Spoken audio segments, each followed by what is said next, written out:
बेदारी और बशारत के दूसरे दिन आपको खुश आमदीद। आज मैं आपकी खिदमत में ये अर्ज करूंगा कि बेदारी और बशारत में दुआ का क्या किरदार है।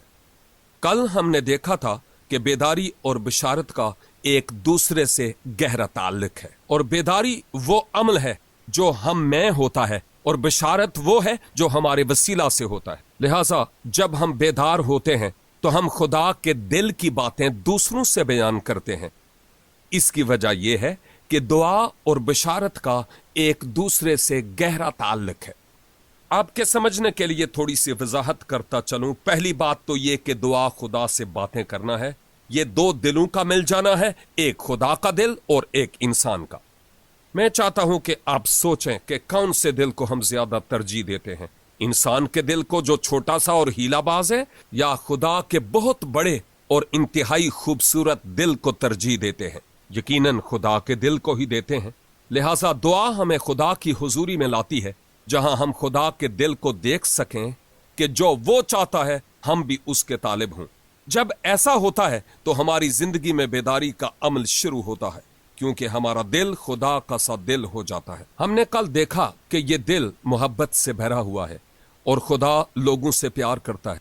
लेकिन ये बात बड़ी दिलचस्प है कि अगर आप कलीसियाई तारीख और फिर बेदारियों की तारीख का मतालिया करें तो आपको मालूम होगा कि सबसे ज्यादा लोग मसीह के पास हमेशा उस वक्त आए जब बहुत बड़ी रूहानी बेदारियां आईं। लेकिन बहुत बड़ी बेदारियां उस वक्त आईं जब उनके पीछे बहुत बड़ी दुआया तहरीकें चलीं।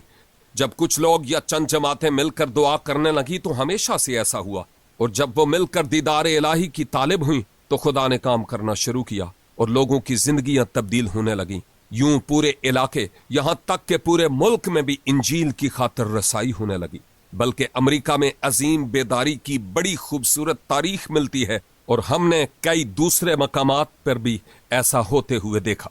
मैंने अपनी जिंदगी में इस मुल्क को तब्दील होते हुए देखा।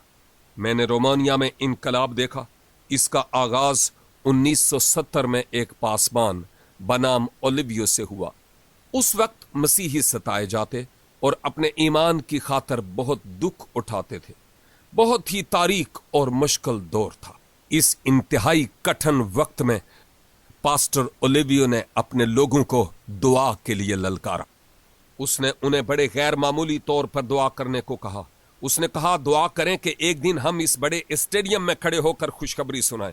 दुआ करें कि ऐसे भी दिन आए कि अखबारात, टेलीविजन और रेडियो पर भी खुशखबरी की मनादी हो। और लोग कहने लगे, पास्टर साहब ऐसा नहीं हो सकता, क्योंकि हमें सताया जा रहा है, हमसे मुलाजमतें भी ले ली जा रही हैं, हमें कैद में डाला जा रहा, और कई लोग तो यहां तक के मारे भी गए हैं। लिहाजा पास्टर साहब ये कैसे मुमकिन हो सकता है? पासबान ने कहा कि इंसान के लिए जो काम नामुमकिन है वो खुदा के लिए नामुमकिन नहीं। आप दुआ करें। लोगों ने दुआ करना शुरू की और खुदा ने जबरदस्त तरीके से काम करना शुरू कर दिया। मैं बाद में इन ही सेशंस के दौरान आपको एक जबरदस्त गवाही सुनाऊंगा। लेकिन मैं आपको बताना चाहता हूं कि सारे मुल्क में तब्दीली आई और आजादी हासिल हुई, क्योंकि न सिर्फ एक आदमी ने दुआ की बल्कि अपने लोगों को भी दुआ के लिए तहरीक दी। मैं ये भी बताना चाहता हूं कि वो कलीसिया आज यूरोप में सबसे बड़ी बैप्टिस्ट इंजीली कलीसिया है। उन्होंने दुआ की, खुदा ने बेदारी भेजी और उन्होंने बड़ी फसल का तजर्बा किया और लोग मसीह के पास आए। हमेशा दुआ ही के वसीला से बेदारी आती है, और बेदारी एक बहुत बड़ी फसल की कटाई का वक्त होता है। लिहाजा मैं आपसे दरखास्त करता हूं कि दुआ करना शुरू कर दें, ताकि खुदा आपकी, आपके खानदान की, आपके इलाके के लोगों की, आपकी कलीसियाई जिंदगी में काम करना शुरू कर दे।